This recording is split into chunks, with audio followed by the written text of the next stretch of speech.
Relevons le Saint-Esprit de Dieu. Sollicitons sa faveur. Que nous sommes sa lumière pour comprendre la puissance de son amour.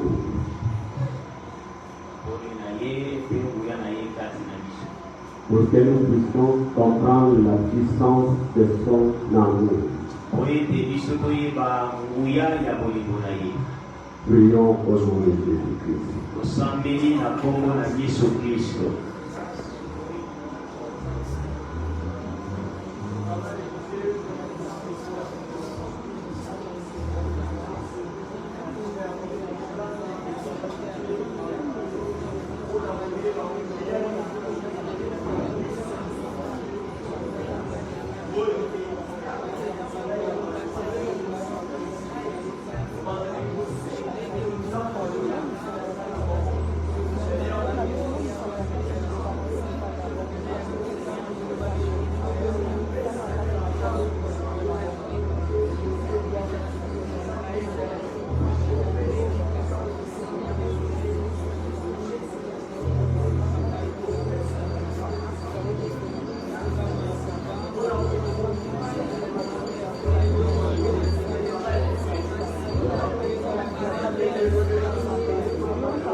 Merci Seigneur de ta fidélité. Éclaire notre intelligence vivifiée par la puissance de ta parole. Au nom de Jésus-Christ, notre Dieu Sauveur. Amen. Amen. Acclamons le grand roi, le Dieu. Acclamons Il est donné de l'empereur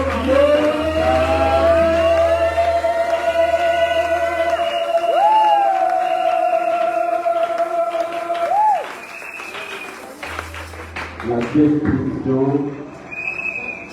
de pacte de prophétie. Opanza bamabongisi oyo ebatelaka. De procuration publique. Mabongisi oyo esombaka. La description de pacte de procuration. Kopanza mabongisi oyo esombaka bato. C'est notre cœur. Yango nde motuya likambo na biso. Est-ce que le pacte de procuration existe? Tozali kotuna ete mabongisi wana oyo esombaka bato ezalaka mpenza ya solo. Le pacte, c'est une alliance. Mabongisi yango ezali boyokani. C'est un marché. Ezali lokola zando to weze. C'est une convention. Ezali boyokani. Et la procuration, c'est le fait de donner ton pouvoir à quelqu'un d'autre d'agir à ta place. Procuration wana ezali mabongisi oyo bapesi moto mosusu asala makambo na esika na yo. Donc tu lègues ton pouvoir à quelqu'un d'agir en ton nom. Opesi moto mokonzi asala makambo na kombo na yo. Nous prenons le livre d'Esther au chapitre 3. Nous commençons la lecture au 5e verset où nous lisons le Jésus. Et Aman dit que Mardochée ne fléchissait point les genoux et ne se prosternait point devant lui, il fut rempli de fureur. Mardochée abandaki kofukamela to kokumbama mangolongo na ye liboso na ye te asilikaki makasi. Mais il dédaigna de porter la main sur Mardochée seul. Amonaki ete mpona koboma kaka Mardochée ye moko eza nango na ntina te. Car on lui avait dit de quel peuple était Mardochée. Oyo ete bayebisaki ye Mardochée azalaki na libota nini. Et il voulut détruire le peuple de Mardochée, tous les Juifs qui se trouvaient dans tous les royaumes d'Assyrie. Alikaki aboma libota ma dossier bayuda nyonso ko bazalaki na bokonzi ya mokonzi Asirisi. Au premier mois qui est le mois de Nissan, Na sanza wana babengi sanza ya Nisan, les 12e année du roi Assuérus ont jeté les piliers, c'est-à-dire les sorts. mbula zomi na mibale ya mokonzi ya Asirisi ababetaki zeke devant Aman pour que chaque jour et pour que chaque mois, jusqu'au 12e mois, qui est le mois d'Adar. na mukolo nyonso pe mbula nyonso kino na Non pas pour la nyonso, chaque mois. sanza nyonso kino na sanza ya Adadu wana. Alors Aman dit au roi Assuérus, Bongo amani alobaki na mokonzi Asirisi. il y a dans toutes les provinces de ton royaume un peuple dispersé et à part parmi le peuple, Na bingumba mike na yo nyonso ya mboka na yo ezali na mabota moko epanzana libanda ya libota na yo ayant des lois différentes de celles de tous les peuples et n'observant point les lois du roi. bango bazali na mobeko oyo ekeseni na mileko ya bato nyonso mpe bango batosaka mobeko ya mokonzi te. Il n'est pas dans l'intérêt du roi de les laisser en repos. ezali na ntina te mokonzi atika bango na kimia to na bonsomi. Écoutez là où commence maintenant le pacte de procuration. yoka kasi esika wapi mabongisi ya kopesa moto mokonzi asala na esika na yo ebandaki. Si le roi trouve bon qu'on écrive l'ordre de les faire périr, soki mokonzi asepeli bapesa ndingisa ya koboma bango, et je pèserai 10 000 talents d'argent entre les mains des fonctionnaires pour qu'on les porte dans le trésor du roi. ngai nakozwa bambongo epai ya bafonctionnaire po ete batia mbongo wana na trésor to na libula ya mokonzi to na konte ya mokonzi. Le roi ôta son anneau de la main et le remit à Aman, fils d'Amadata, la Gabite, ennemi des Juifs. mokonzi alongolaki lopeto na loboko na ye apesaki epai ya Amana oyo azalaki monguna ya bayuda. Et le roi dit à Aman, mokonzi alobaki na Amana, l'argent t'est donné, et ce peuple aussi, faisant ce que tu voudras. mbongo napesi yo yango mpe libota yango wana sala bango eloko nyonso yo olingi. Le secrétaire du roi fit appeler le 13e jour du premier mois, et l'on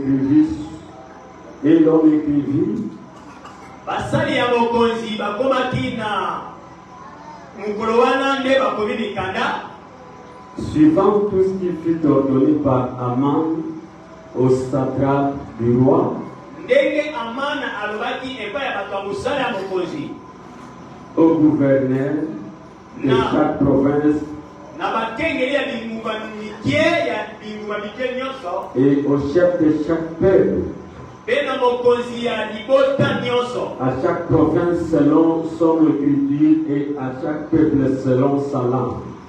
na engumba moke moko na mosusu kolandisa makomi na bango mpe na libota moko na mosusu kolandisa monoko balobaka. Ce fut au nom du roi Assuérus que l'on écrivait et on scella avec l'anneau du roi. mokanda yango bakomaki yango na kombo ya mokonzi mpe babetaki yango ndanga ya mokonzi. Les lettres furent envoyées par les courriers dans toutes les provinces mikanda etindamaki na bato bamemaka mikanda na bingumba mike nyonso ya mokonzi pour qu'on détruise, qu'on tue et qu'on fasse périr tous les juifs, jeunes et vieux, petits enfants et femmes, en un seul jour, le 13e du 12e mois, qui est le mois d'Adar, pour que les biens soient livrés au pillage. mikanda yango batindaki mpo baboma babebisa bapanza ezala mokolo ezala mwana mokie ezala mpaka ezala elenge ezala mwasi to mobali baboma bayuda nyonso kaka na mokolo mpe moko Et pour piller les biens. bongo Ces lettres renfermaient une copie de l'édit qui devrait être publiée dans chaque province. Et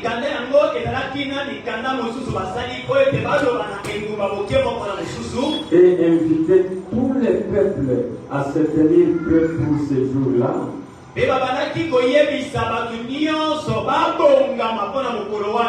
Les courriers partir en toute hâte d'après l'ordre du roi.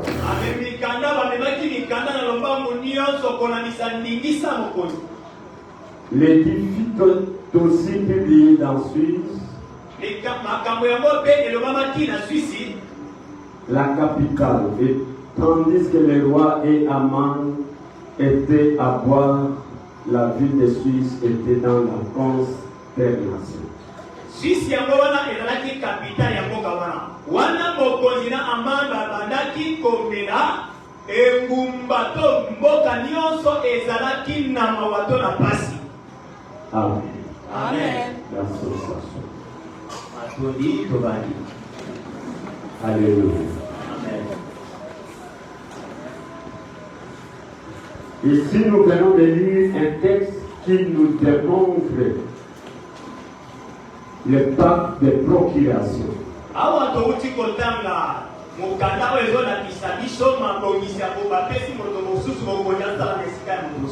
Nous voyons deux personnages et un peuple. Il y a Aman et il y a le roi Assyrus. Et le peuple vendu, c'est le Juif. Aman sollicite la faveur du roi pour lui livrer le peuple juif.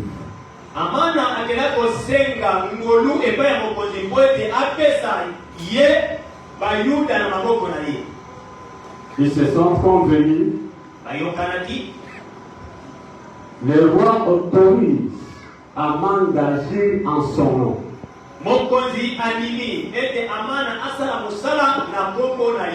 Et quel est l'acte de procuration?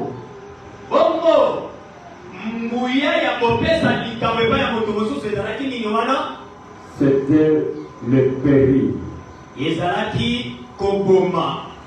la pillerie, les pillages des biens de Dieu. Le roi autorise à Aman d'aller agir.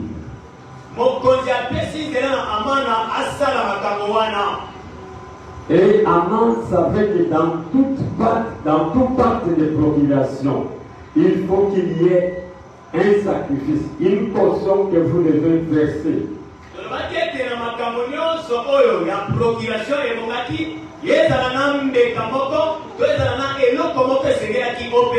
C'est pourquoi Aman se dit que je vais récolter les impôts sur les droits des fonctionnaires afin de le mettre dans le compte du roi.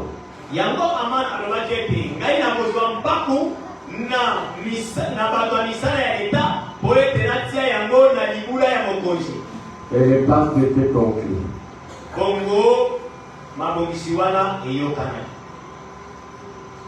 Mais le roi dira à Aman, je te donne cet argent, je te donne également le peuple, ne mets rien en mon compte.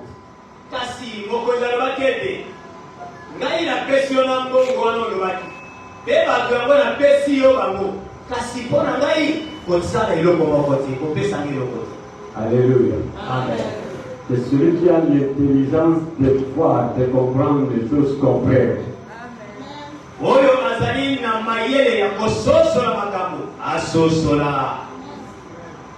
Qui m'autorise, mais tu me donnes ton pouvoir, mais tu refuses que je verse dans ton compte la somme d'argent. Oui. Pourquoi? C'est comme si le roi était inspiré.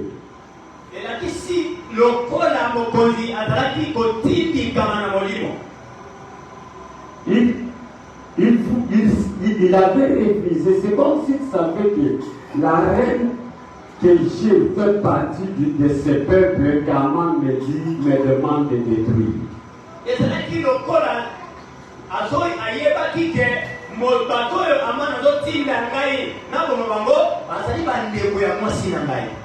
Parce que même en ce jour-là, le roi ne connaissait pas encore de quel peuple Esther appartenait.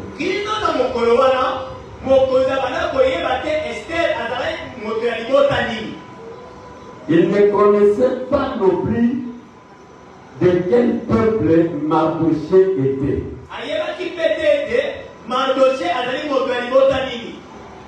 Mais c'est lorsque Aman va faire une convention de procuration que le roi connaîtra l'identité réelle de Mardochée.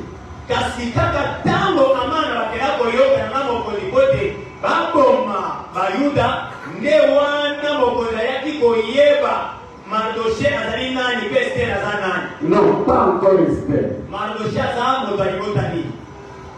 Mais Esther qui était sur le lit ou dans la chambre du roi, le roi ignorait de quel peuple elle était. Esther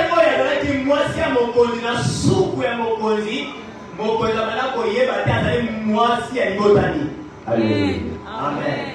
Il faut des fois être discret.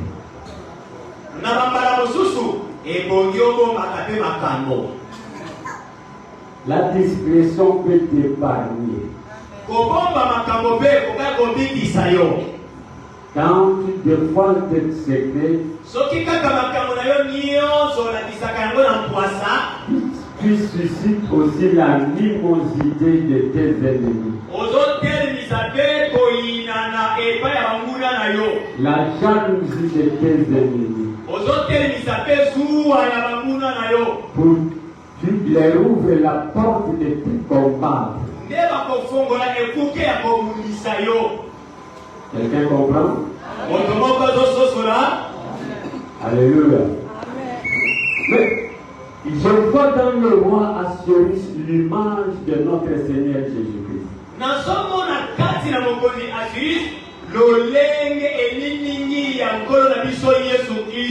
Comment? Nous avons tous péché.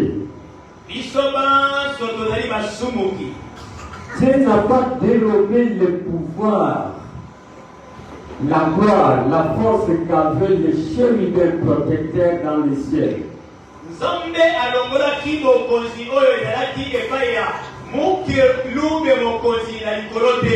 Le diable. Dieu ne lui avait pas dérobé ce pouvoir qu'il avait autrefois donné.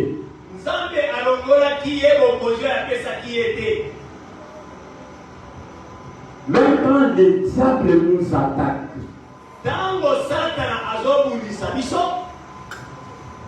cela ne vient pas de Dieu. Bien que Dieu ne lui avait pas ôté le pouvoir, c'est comme Aman. Il autorise, et c'est comme le roi Assuérus plutôt. Il autorise Aman d'agir en son nom. Mais il refuse de prendre d'entre les mains d'Aman la potion. Partout nous avons été vendus. Partout il y a eu des pactes de procuration contre nous. Notre Seigneur n'a rien perçu de tous ces mondes-là qui nous ont vendus.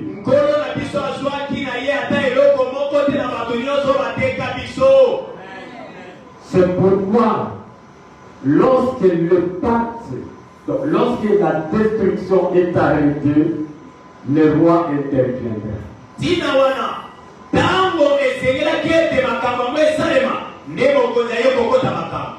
Alléluia. Amen. Et comment cela se passait?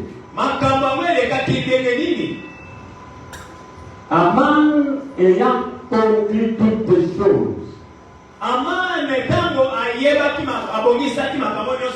la date était fixée.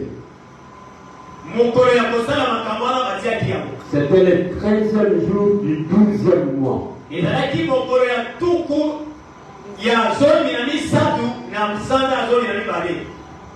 Amen. La date est arrêtée. Le jour, le mois. Et tout le monde devait agir au même instant.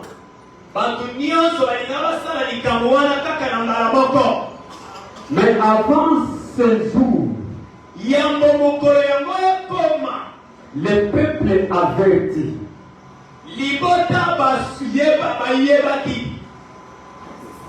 va se lever dans la prière. Alléluia. Amen. Le peuple, quand vous lisez le livre d'Esther, chapitre 4, Esther va solliciter à Mardochée et à tous les Juifs de l'appuyer dans une prière de gel pendant 3 jours.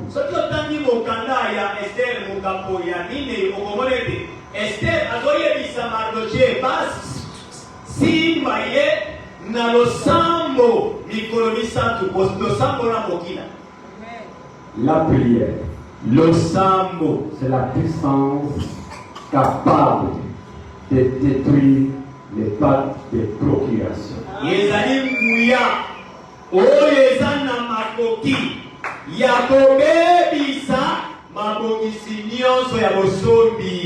Je dis à tout un chacun de nous,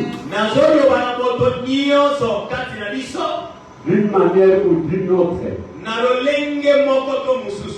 chacun de nous a été vendu quelque part.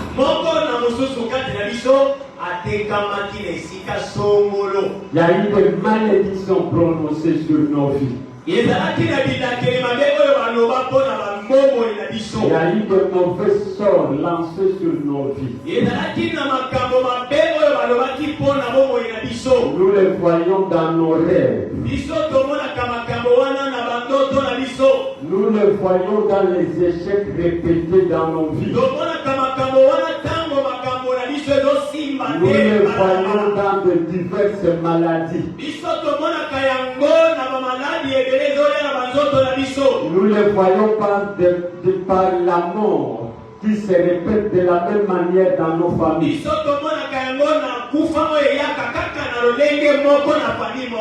Nous les voyons par de célibats continuels.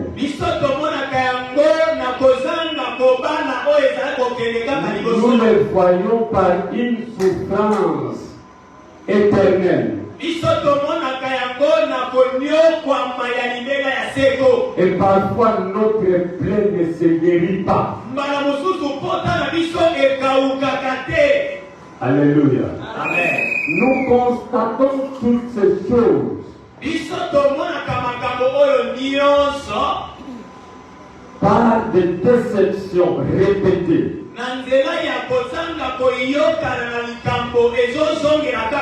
Par la rupture des relations d'une manière brusque.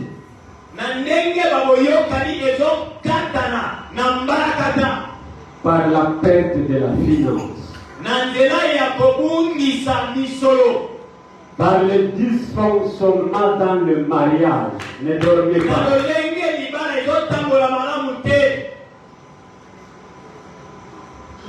Ce sont des signes qui prouvent que nous avons été vendus quelque part. Une maladie générationnelle.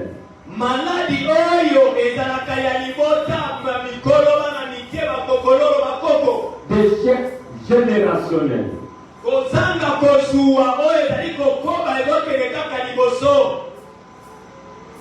Ça, ce sont des signes qui prouvent que que nous sommes dans des pactes de procuration.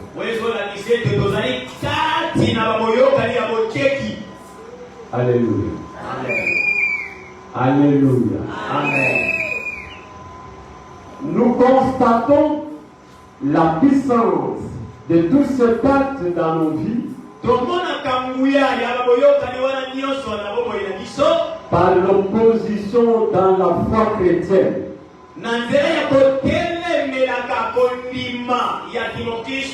Il y a des gens dans nos familles, peut-être nos amis, qui s'opposent quand nous voulons venir au Seigneur. Ils nous haïssent parce que nous avons cru au Seigneur Jésus-Christ. Parce que nous nous approchons du Seigneur Jésus-Christ. Tout ce monde-là fait partie des gardiens des pactes de procuration.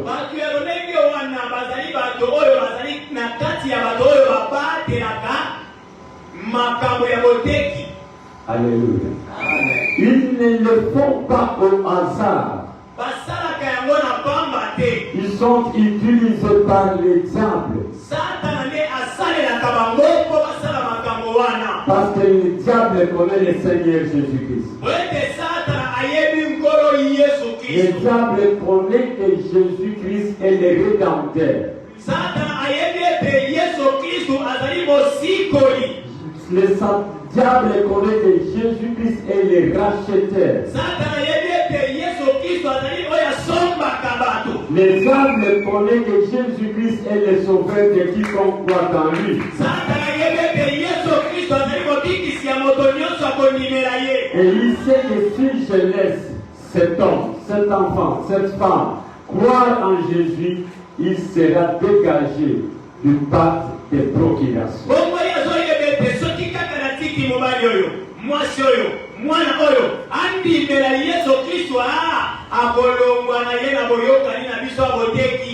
C'est pourquoi il peut même utiliser ton mari de s'opposer à la prière. Il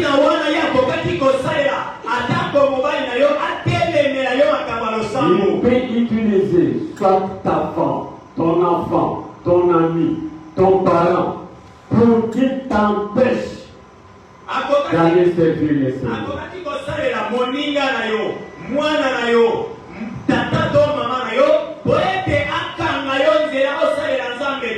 C'est ce que faisait le roi Pharaon. Lorsque Moïse se présenta, il lui dit, l'Éternel me dit de libérer mon peuple, qu'il aille me servir.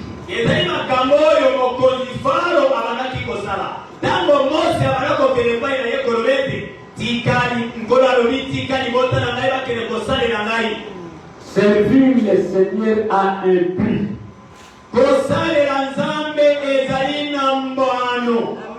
Que l'Église m'écoute. Servir le Seigneur a un prix.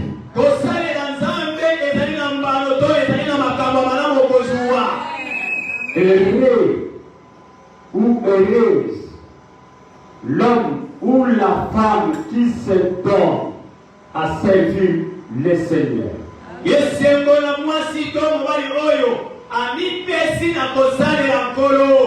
Heureux le jeune frère, heureuse la jeune sœur qui marche pour aller évangéliser.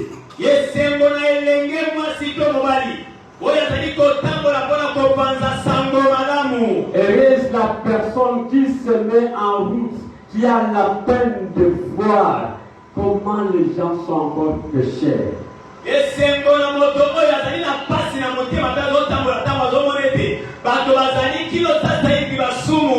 Heureux est le témoin de la mort et de la résurrection de Jésus-Christ.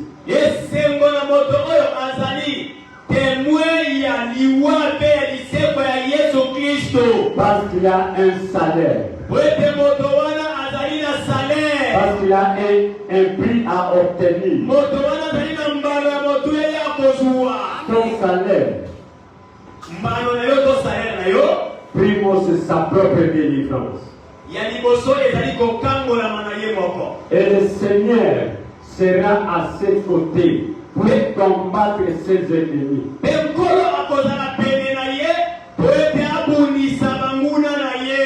Quelle que soit l'opposition que tu peux rencontrer sur le terrain,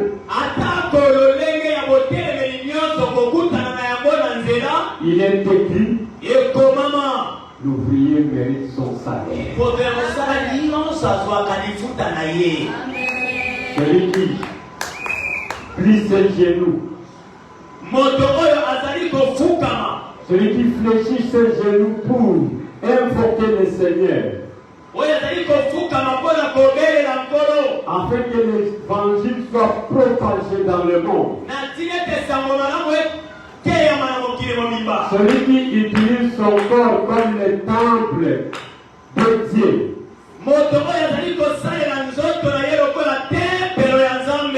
il finira par être béni, délivré par le Seigneur Jésus.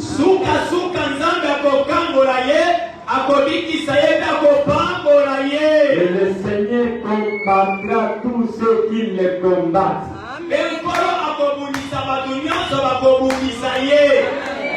Et Pharaon, sachant le prix de servir le Seigneur,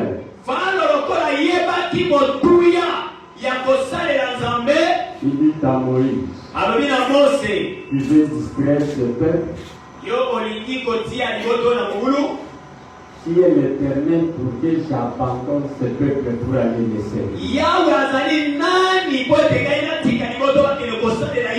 L'Éternel est le Créateur. L'Éternel est notre Rédempteur et notre Racheteur. L'Éternel est pour nous notre Sauveur. Alléluia. Amen. Alléluia. Amen. Alléluia. Amen.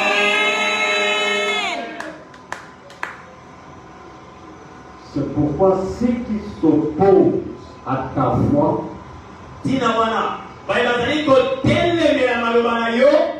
ta foi, ceux qui s'opposent que tu ne t'approches pas du Seigneur, ils connaissent mieux le Seigneur que tu veux servir. Si tu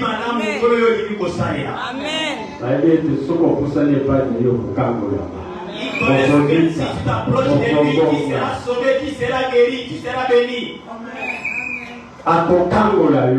Il va te délivrer.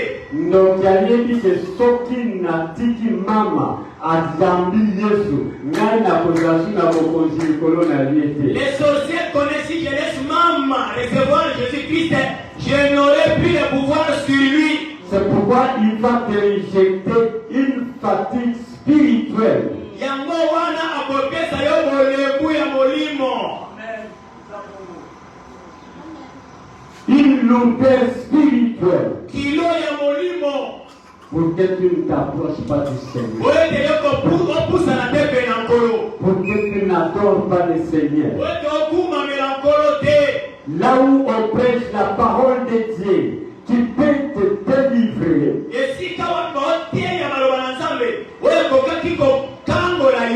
Il va t'empêcher d'y arriver. Pourquoi? Parce que le diable connaît que dans leur détresse, le Seigneur, ils invoquaient l'Éternel. Et l'Éternel leur envoya sa parole. Et sa parole les guérit. Donc le diable connaît la puissance de la parole de Dieu. C'est pourquoi il empêche aux gens de se rendre au lieu de culte. Il empêche aux gens d'abandonner les assemblées.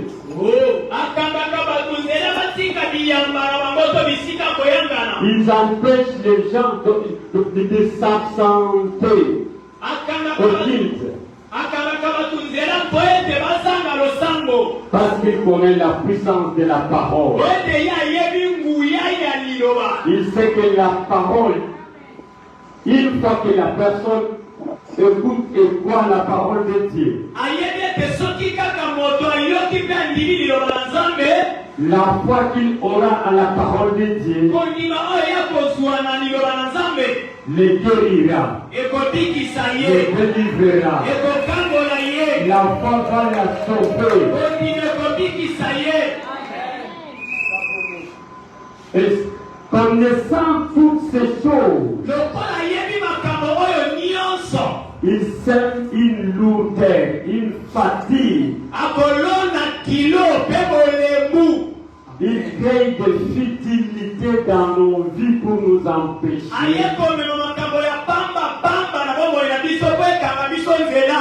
de ne pas prier, de ne pas invoquer le Seigneur, de ne pas nous rendre dans nos cultes, dans nos assemblées pour écouter la parole de Dieu. Bien-aimé, quand la Bible nous dit que la foi vient de ce qu'on entend, tu ne connais pas la puissance, la force de ta foi. Tu ne connais pas. Je te dis que tu ne le connais pas. Mais ton ennemi connaît la force. Il connaît la puissance de la foi. Il connaît ce que la foi fait dans la vie d'une personne. La connexion entre l'homme et son Dieu produit des miracles, produit la délivrance, donne la solution. Voilà pourquoi le diable nous fatigue pour ne pas s'approcher du Seigneur, le Dieu de délivrance.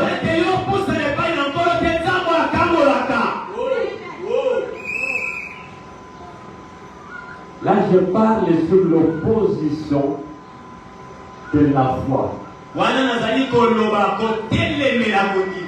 Pourquoi ce pacte de procuration est fait? Pourquoi on crée un pacte de procuration, d'opposition à notre foi?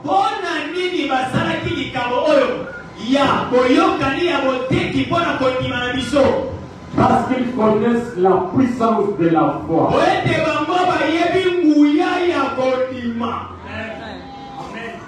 Alléluia. Et très souvent, le diable empêche aux gens. Il sait qu'il a un rendez-vous de bénédiction.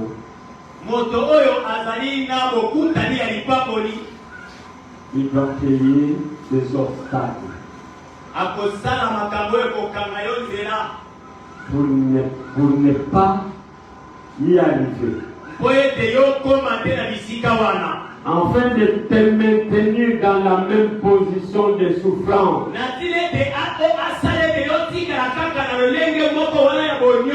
Mais gloire soit rendue au Seigneur Jésus-Christ notre Dieu.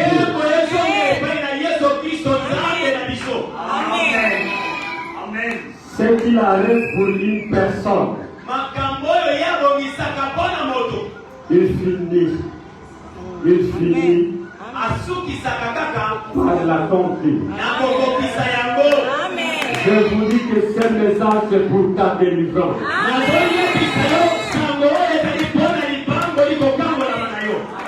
Il veut nous revêtir de la puissance.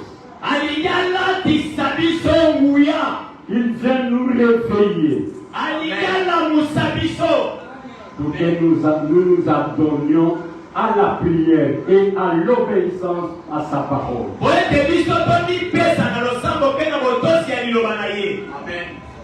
Afin que nous soyons complètement délivré.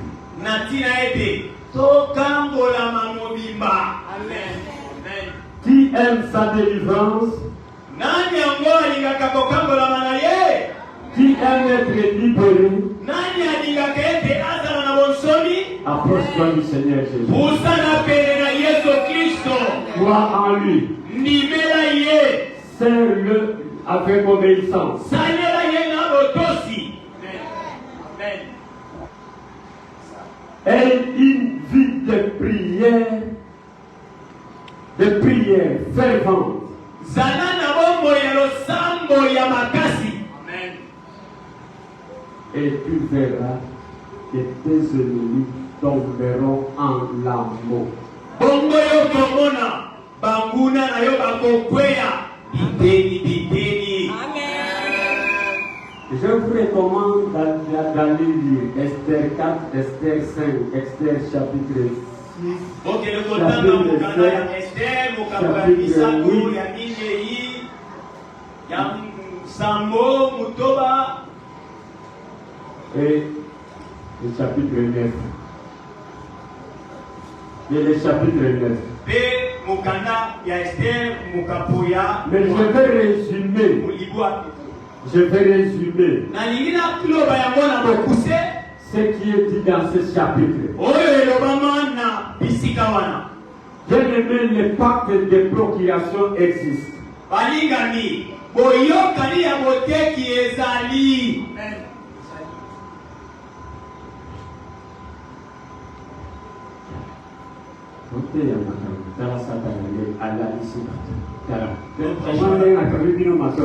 Bola na pointe boyo kate soki boyo ki bokondima bokodika.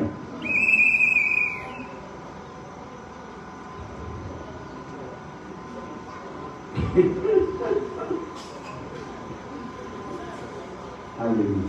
Amen. Oyelini. Lelo oyelini. Oye kongela mona yo. Dieu est venu te voir. Maloba nzambe podika. Dieu est venu te faire voir ou bien Dieu est venu écouter la parole de Dieu. On est en train de pécher, tu dors.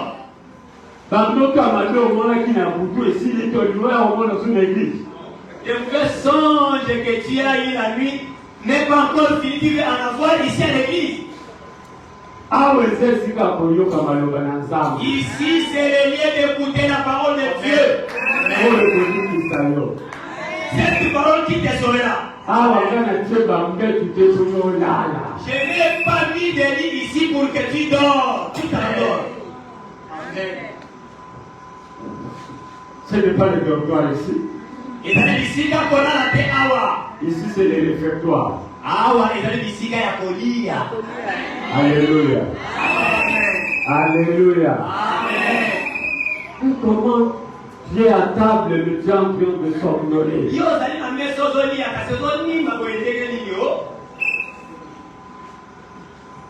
Réveille-toi. L'amoka. Dis au diable.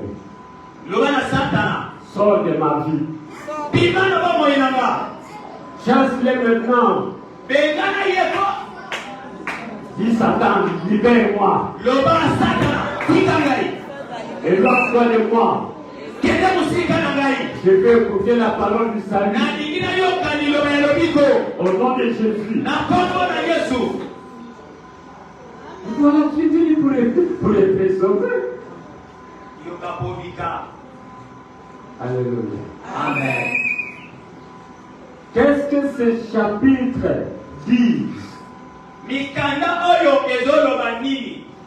Là, on nous démontre comment maintenant détruire les pactes de procuration.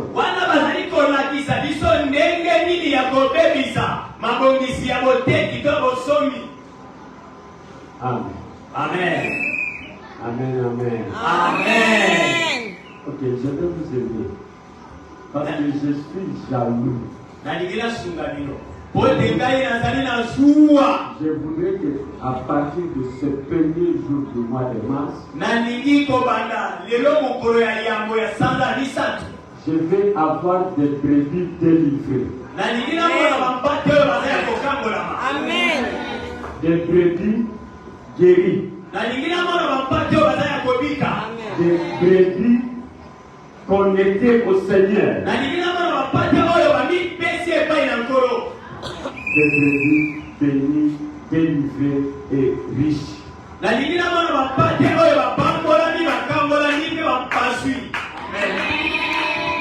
pourquoi maintenant je vais prêcher en marchant. Quand je te vois dormir, je te réveille. Oui, parce que tu es venu écouter la parole pour être délivré. Je l'avais dit au début de l'année que l'année 2026, c'est l'année de la visitation du Seigneur.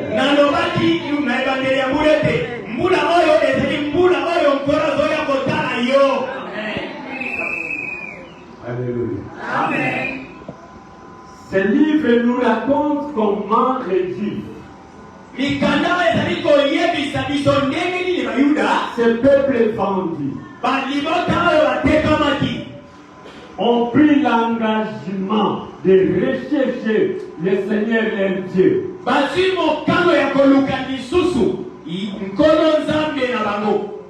Primo,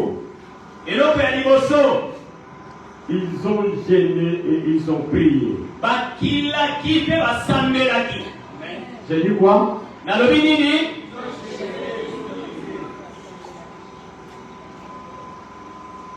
Les jeûnes, c'est un acte de 6 milliers devant le Seigneur.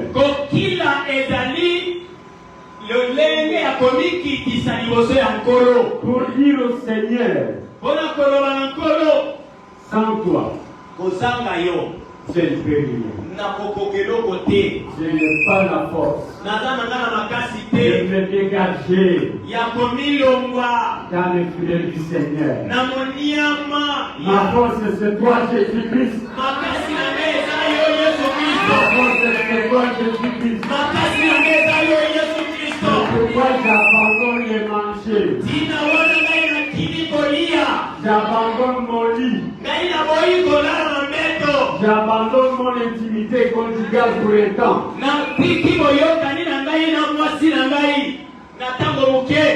Pour rechercher ta face. Parce que ta force c'est ma force. Ta force c'est ma force. Seigneur, secours-moi. Ta force c'est mon intelligence à l'école. Ta force c'est la puissance de ma délivrance. Moi le premier-né j'ai été vendu. Mais à moi-même je ne saurais pas sortir de ce marché. Je ne saurais pas sortir de cette prison. Mais je connais. Toi tu es le premier d'entre tous. Tu es le premier-né d'entre tous les vivants. Tu es le premier-né d'entre tous les morts. Moi, premier-né de ma famille. Vendu au diable. Pour souffrir. Je suis vendu à la pauvreté. Je suis vendu à la maladie. Je suis vendu à la médiocrité. Quelle que soit la beauté que j'ai. Mais je ne me retrouve pas marié. J'ai été vendu. Mais toi le premier-né. Toi qui rachètes. Je m'humilie devant toi. J'abandonne le manger. Je m'humilie. C'est pour moi. C'est pour moi. Délivre-moi. Délivre-moi. Voilà l'utilité du jeûne.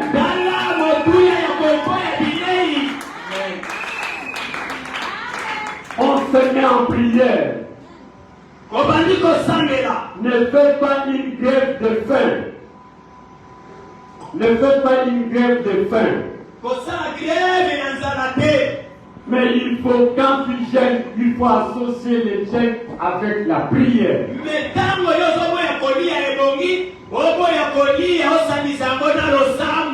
Ton gène sans prière sera comme un prisonnier qui avait besoin de manger, mais il manque la nourriture.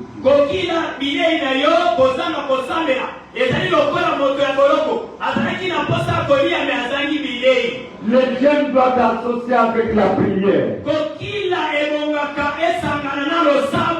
Amen. J'ai dit, les gènes doivent être associés avec la prière. Et c'est quoi la prière?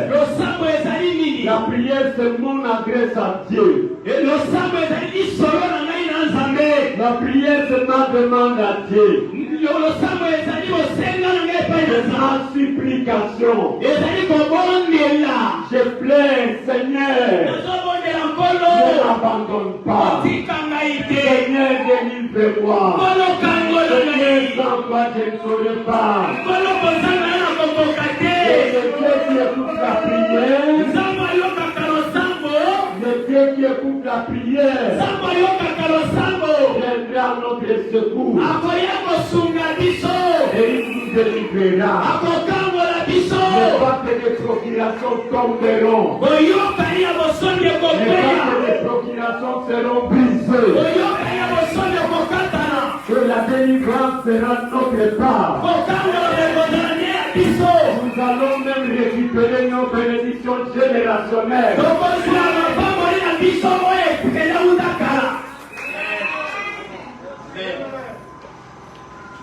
La prière.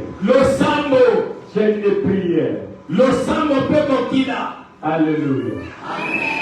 Après ça, vous verrez que Esther, il faut prendre les risques d'affronter maintenant.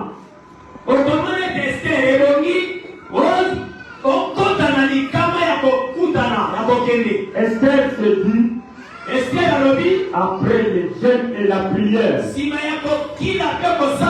je prends les risques d'entrer dans le palais royal. Bien que le roi ne m'a pas convoqué, je dis à un enfant de Dieu, nous, notre Père, nous convoquons chaque jour. Il suffit que tu pries. Puis gêne et puis prie. Lève-toi maintenant, marche. Va. Même vers tes ennemis. Le Seigneur qui est avec toi, il va t'accompagner. Il va les affaiblir. La présence du Seigneur en toi fera que tes ennemis changent leur position.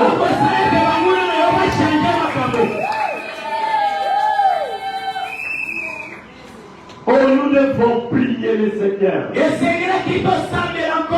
pour lui dire, Seigneur, ils nous ont dérobé notre richesse. Ils nous surveillent.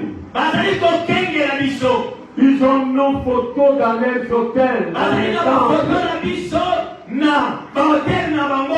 Ils utilisent ça. Ils détruisent nos relations.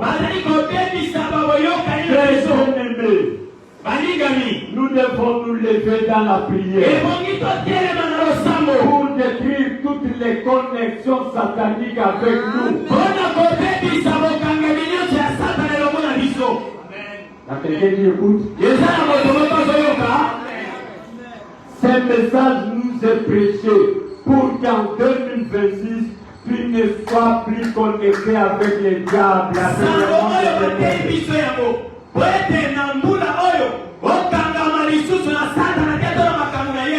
C'est l'heure de ta délivrance. C'est le temps de ton mariage. C'est le temps de la restauration de ton intimité avec ton Dieu. Le déni a détruit notre intimité avec notre Seigneur.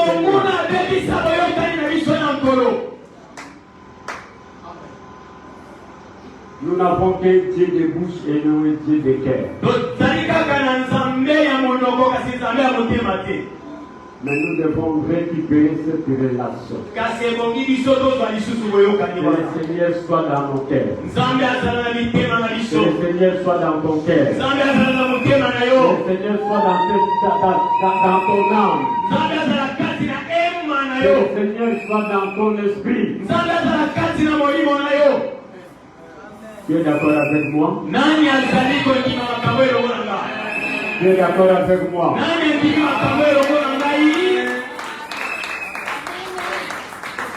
Bien-aimé, si c'est le Seigneur qui siège sur ton âme,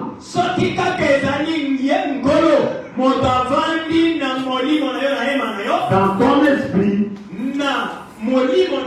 dans ton cœur, dans tes pensées, tu auras la réussite. Parce que l'ennemi ne saura plus te contrôler. Oh, que mon Dieu te délivre ce matin. Là où ta photo se retrouve, là où tes vêtements perdus se retrouvent, là où tes babous, tes chaussures perdues se retrouvent, c'est mon Dieu, c'est mon Jésus, c'est notre Père Céleste, pénètre ces prisons, qu'il entre dans les temples, qu'il bascule ce terre, pour te délivrer, pour nous délivrer, et que cela ait lieu au nom de Jésus. Oui, je prie mon Dieu à cet instant. Lui l'omniprésent, lui l'omnipotent, dans le temple où se trouve ta photo, le Seigneur le voit. Il connaît l'autel sur lequel on a déposé tes vêtements. Il connaît l'autel sur lequel on a déposé ton image.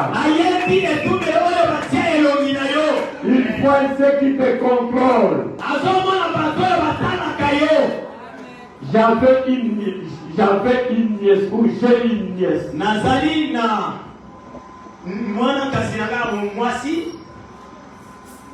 Cette nièce avait une relation. Il y avait un homme qui l'avait proposé en mariage.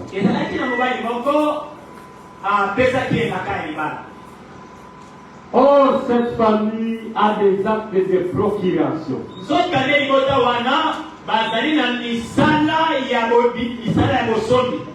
Qu'est-ce qui a été dit dans cette famille? Toute femme qui viendra en mariage au milieu de nous ne peut pas avoir des enfants. Surtout des enfants mâles. Nous ne voulons pas partager l'héritage de nos pères avec les enfants de nos frères. Oui,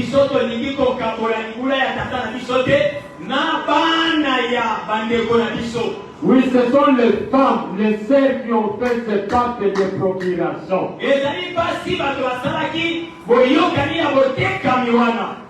Bandeko na biso mibali babota pena basi soki te bana na bango bakowela bozina bana na biso basi na bango soki balie babota te soki akoti po akufela mwana.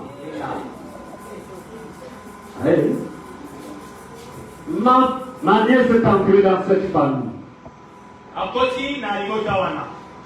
Elle était devenue grosse. Elle a couché un garçon. Après quelques 30 minutes, l'enfant est mort. Il n'y avait pas de téléphone. À cette époque-là, on m'envoie un message. Ta frère vient d'accoucher, après 30 minutes, l'enfant est mort. J'avais une petite foi. J'ai commencé à courir, j'ai dit, Seigneur, dès que j'arrive, je vois cet enfant, je vais t'invoquer. Il faut que tu ressuscites l'enfant.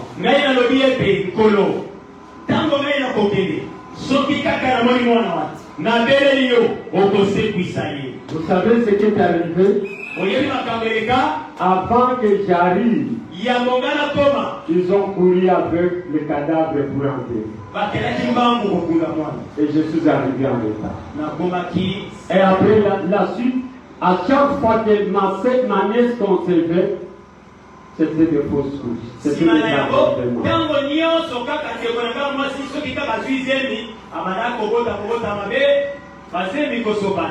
Elle tourne le dos contre moi, son oncle.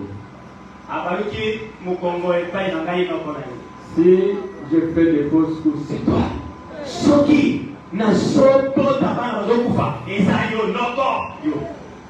J'ai dit ok. Les Noko ont toujours été des sorciers chez les Africains. Que je sois sorcier ou pas, j'accepte. Et j'ai fait recours à la prière. J'ai jeûné. J'ai prié. Seigneur, d'où vient cet esprit de mort? Le Seigneur me montre une femme qui avait pris le vêtement de ma nièce.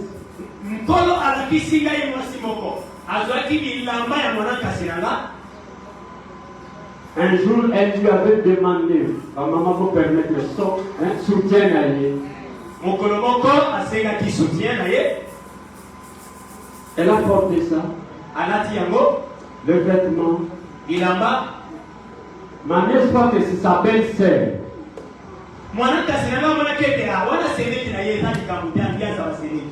Oh, la belle-sœur était pas partie déposer les morceaux. D'abord les soutiens, puis retourner. Elle avait coupé une partie de son wax et on a laissé ça sur l'autel.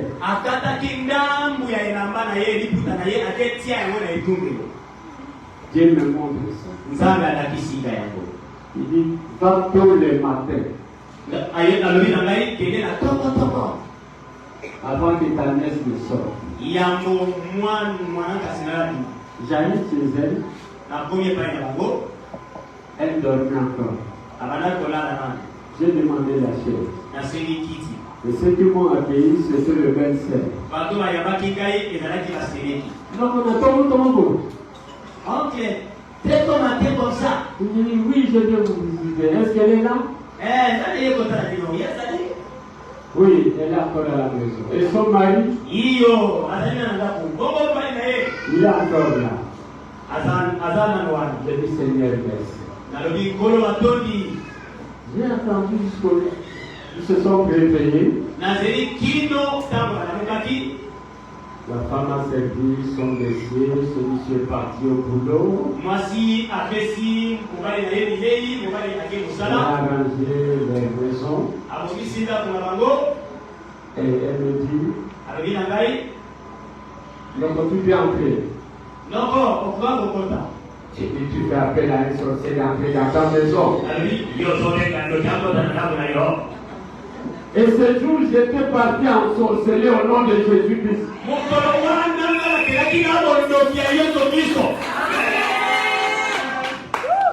Je demande à ma nièce, donne-moi votre album de photos. J'ai commencé à fouiller, à voir les photos.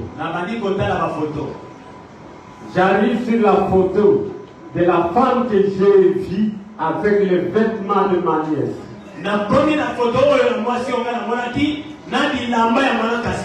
Je lui dis, qui est-ce?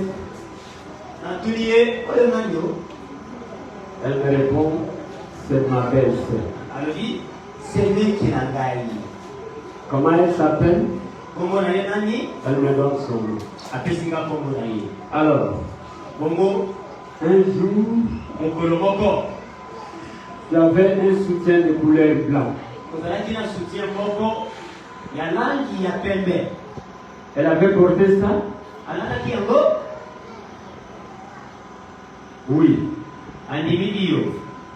Où se trouve ça?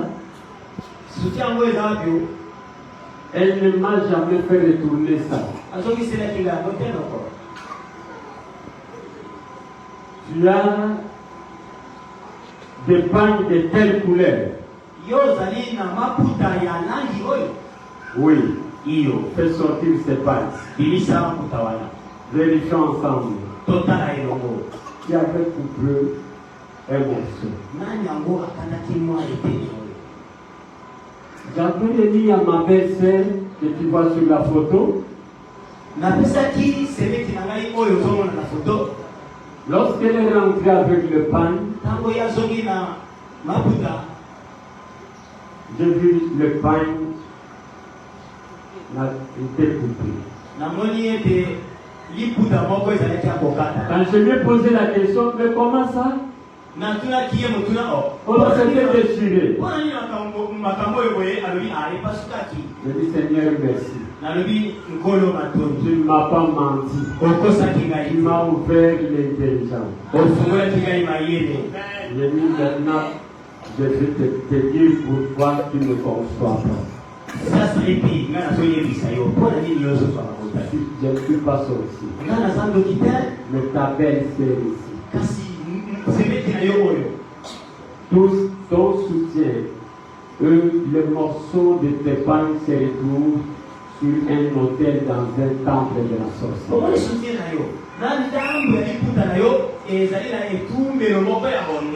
Aujourd'hui, je viens prier pour toi. Non, pour que tu conçoives avec cet homme. Non, pour que tu conçoives avec son frère. Mais je viens prier pour te libérer, il y aura divorce. Mais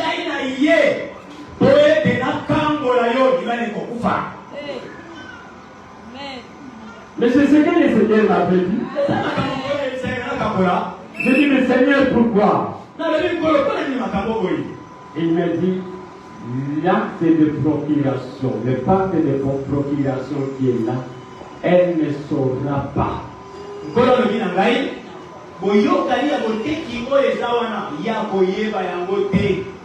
Tant que son mari restera dans la parcelle,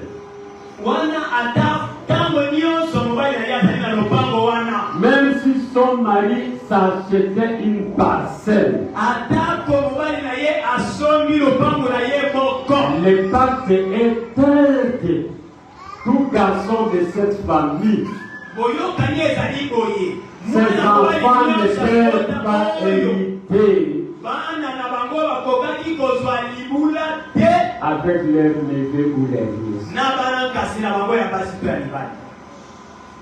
Et cet homme ne me connaît pas. J'ai dit, j'ai prié pour toi. J'ai prié. Mais comme ma nièce aimait beaucoup son mari, aveuglé par l'amour, mais Dieu est Dieu. Dieu restera toujours Dieu. Quelque temps après, l'homme prend son famille, vient chez nous. Votre sœur ne conçoit pas. Chaque fois qu'elle conçoit ce apportement, nous revenons avec elle. Soignez-la. Dès qu'elle sera guérie, je viens la rechercher pour femme. Si manatango tomoni mwasi wana mubali wana ye na bandeko na ye mwana na bino azoko tate soki kakatize basemi ko panzana ta ngana ye ko tika ye awa boswanye to tete ye kino soki abiki bongo na kwako soye lokola mwasi na ngai. Et moi je dis à mes frères et amis, bongo ngai na bino bayana ngai c'est le divorce. Ai ba ye kufi. 2 semaines après, l'homme ne venait plus. Ma nièce commençait à maigrir.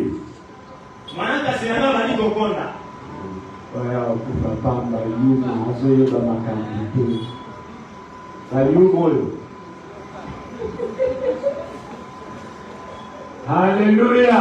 Amen. Bref, je vous ai donné ce témoignage parce que les pactes de procuration existent.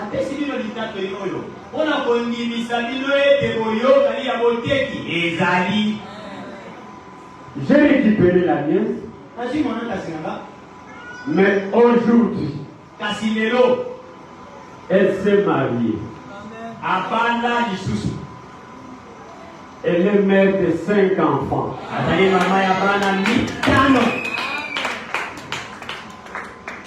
Mère de 5 enfants. Son dernier né est à l'université.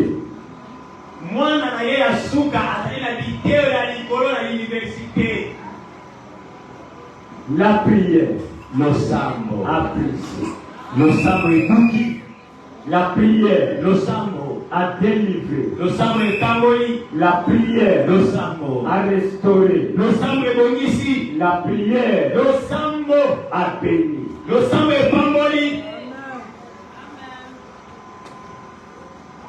Alléluia. Amen.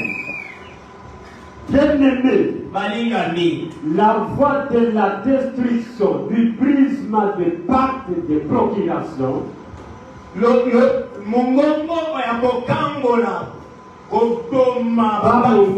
c'est là la voie, le chemin.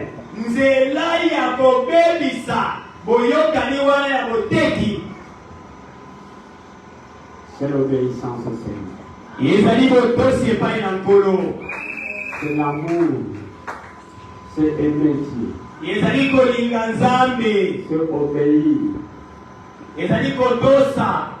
Dans cette obéissance, personne ne peut gêner et prier s'il ne croit pas au Seigneur, s'il n'aime pas le Seigneur, s'il n'obéit pas au Seigneur.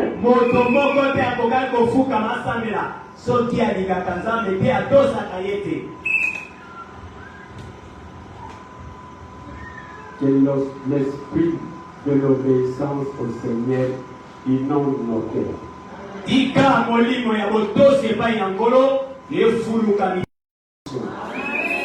Que l'esprit d'obéir à la parole de Dieu inonde nos cœurs.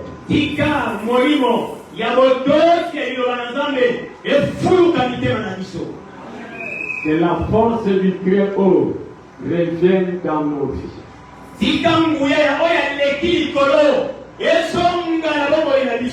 Que l'amour de la parole de Dieu s'investit dans nos cœurs.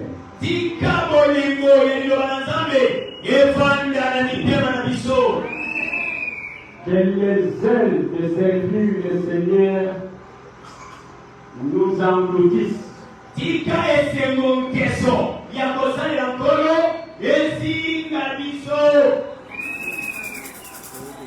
Alléluia. C'est alors que l'amour comme pacte sera brisé. La délivrance est à nos portes.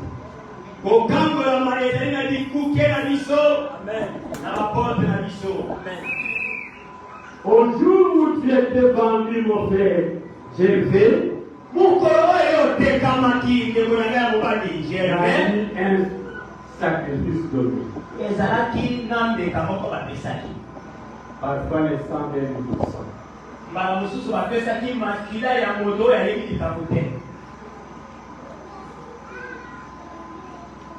Mais c'est toi qui en souffres les conséquences. Il est temps. Il y a aussi quelqu'un qui est un innocent.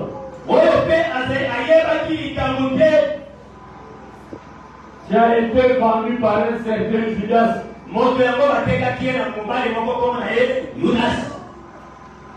Il a été vendu, pillé, crucifié. Il a été enterré à ta place. À ta place. À ma place. Je parle de l'homme Jésus-Christ. Innocent. Il n'avait pas commis de péché. Oui, il fallait qu'on le livre. Pour que toi et moi, pécheurs, nous soyons rachetés par son sang. Alléluia. Amen. Si le Seigneur a sacrifié son propre fils, il a sacrifié son propre fils pour ta délivrance, pour ma délivrance, pour notre libération. Maman, nous devons aussi faire des sacrifices. Le premier sacrifice, c'est ton corps. Tu dois donner au Seigneur. Alléluia. Amen.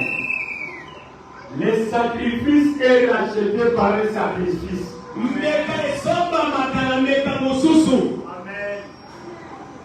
Le sacrifice est racheté par un autre sacrifice.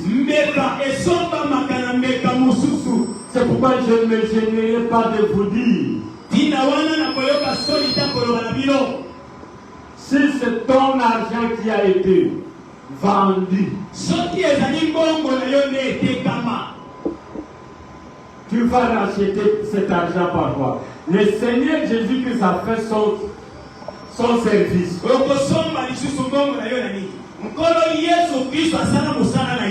Lui a fait le sacrifice de nous racheter du péché.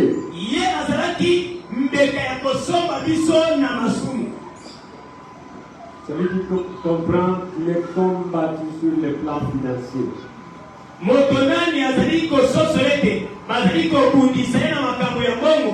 Lui aussi peut faire un pacte. Un pacte de procuration avec Jésus. De la même manière qu'ils m'ont vendu, ils ont bloqué mon finance. Moi aussi, je viens faire un pacte de procuration avec toi. Je te donne.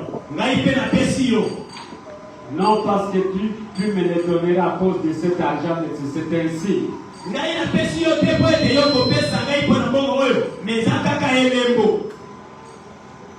Je te donne le temps. Et je récupère toute ma finance.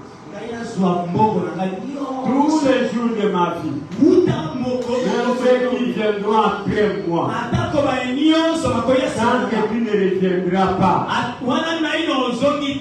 Je fais aussi un pacte de procuration générationnelle.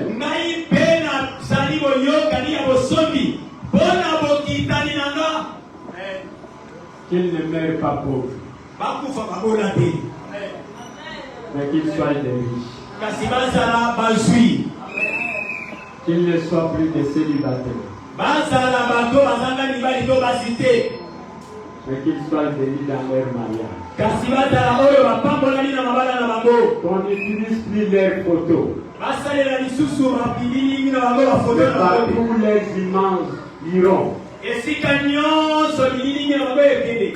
Que tu les protèges.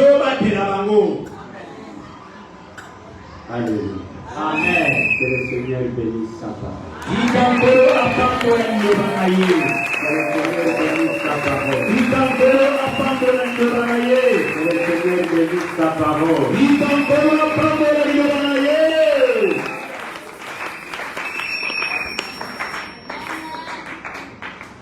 Maintenant, c'est l'heure pour la prière. sasa hivi totemi mpona kosambela. Mais permettez-moi, nous sommes quel jour? Pesa baezela tozali mokolo nini? Les premiers. Mokolo ya yambo. Alors, avant que presque tout